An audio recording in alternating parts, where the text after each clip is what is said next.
From this to this. Hello mga guys. Pupunta nga pala tayo ng Batangas. At syempre hindi tayo magmomotor. Kasi bibili tayo ng bagong pyesa mga guys. Kasi baka mahalata ako ng asawa ko.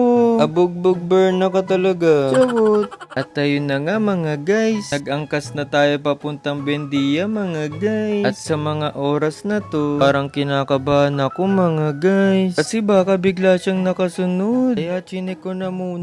Buti na lang talaga hindi ako nasundan mga guys.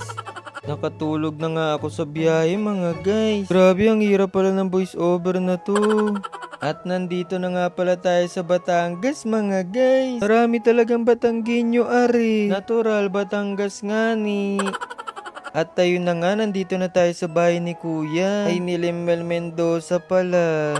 Sa pagkakataon na to, napakaliit talaga ng mundo. Biruin mo yun nasakyan kong angkas, classmate pala ni Limel Mendoza. Aray ko po.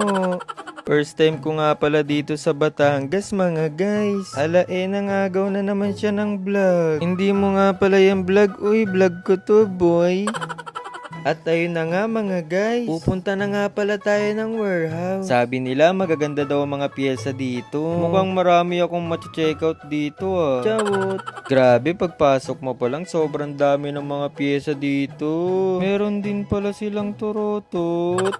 At ayun na nga mga guys, mukhang nakakapili na tayo ng mabibili natin oh. Ang gaganda ng mga manibela dito guys. Uy Mags yan, hindi yan manibela, Nobita.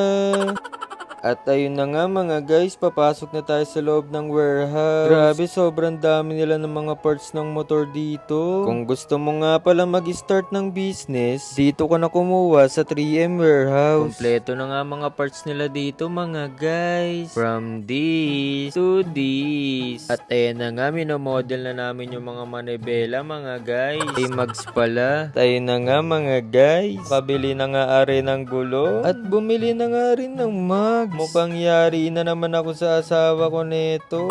Aray ko po. So ayun na nga mga guys. Sa mga gusto nga pala mag-business, mag-PM lang po kayo sa 3M warehouse. At kung bibili ka naman ng pyesa, mas mabuting wag ka na magpaalam. Para pag uwi mo ng bahay, isang galitan na lang. Chawot. So yun mga guys, hanggang dito na lang muna. Hanggang sa muli nating pagkikita. Paalam mga guys.